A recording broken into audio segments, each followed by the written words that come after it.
This is the perhaps almost completed Fender Champion 600. This model was made from from 48 to 53 or 54, at which point it turned into the narrow panel Tweed 5C, same circuit. This is a TV front. You'll get to see that in a moment, along with the new indicator light and all that fun stuff. But I thought I detected a buzzing from the speaker. All the hardware was loose, and someone modified this amp a long time ago with a new baffle, so that it has an 8-inch speaker rather than the original 6. This speaker is a date code of the 4th week of 1954. So it is period correct, but it is not original to the amp, which would have had a 48 to 53 speaker, maybe early 54, 6-inch. But the buzzing that I was hearing may or may not be gone now after the hardware is tightened. Let's find out. If not, there are a lot of good sounding ceramic 8-inch speakers we can put in here. I'll just have to watch the depth. And let's see what it sounds like now.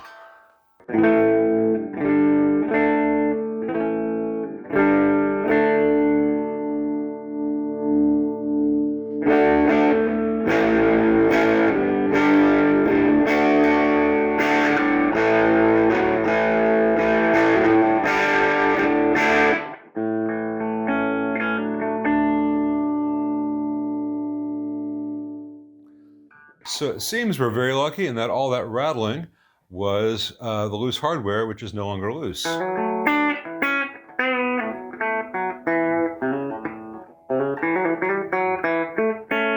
still have this on, so the playing's not going to be too primo today, but it's sounding pretty good. Let me show you more detail of the speaker changes, and then I'll show you what it looks like, and then we'll stick a mic in front of it and really hear it.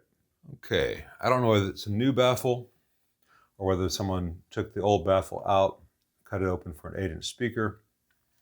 There's some bits of not very good quality foam between the baffle and the cabinet, making it seal and not vibrate, but it seems to be working. So I don't know whether the speaker has been reconed or not. It doesn't have any one signature on it for a recone, but it doesn't seem to have any holes in it. I'm not seeing daylight through it, and I'm not hearing any sounds of a bad voice coil or a bad speaker, so fingers crossed it's great. Let me let you get a sense of the cosmetics of this old beast. All right, the rear of the amp. And there's no disguising that it's got new input jacks. It really needed them. And this was as close to the original lamp as I could get. And I think it's going to look good. The rear panel, if any, back here was long gone. And I've got the screws that go here. Let me turn this around so you can see the front. There's a nice shot with Johnny Cash in the back. Isn't that lovely? Really enjoying these new lights and what they let my camera see and do. But yeah, this is just the dream, to have something this old and funky that looks this good. It's got a replacement grill cloth on it. Looks like it was made out of someone's smoking jacket, but you know, that's kind of cool. Let's stick a mic in front of this and see what it sounds like.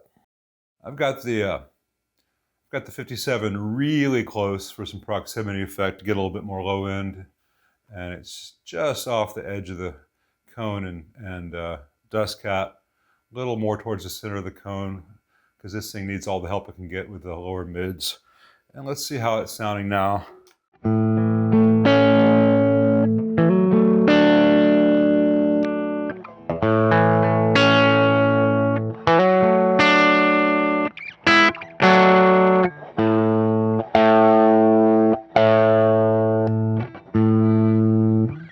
There's a ringing there, maybe because the chassis is not tight yet. Maybe the preamp tube's a little microphonic, or the power tube is. I'll find out.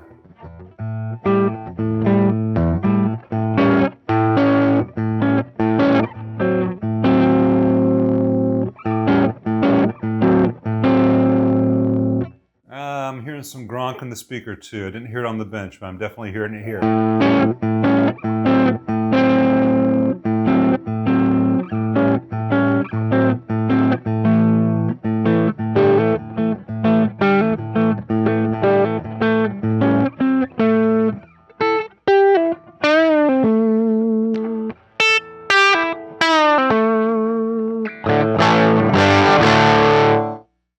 it down a little bit, do some more lower volume stuff. The owner actually uses this primarily for harp. I don't own a bullet mic, and even if I did, I would not subject you to my feeble attempts at playing harmonica.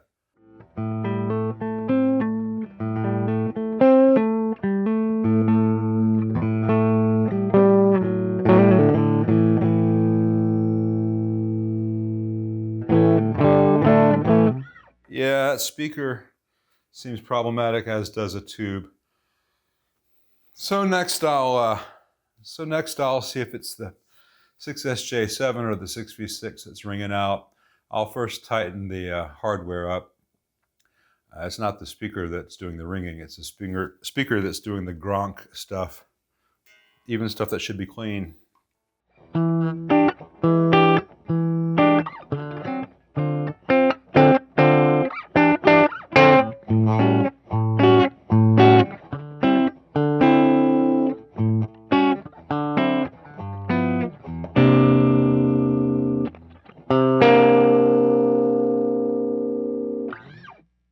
Yeah, more work to be done, but the majority of the work is done. So, it's always the final stretches with these little things.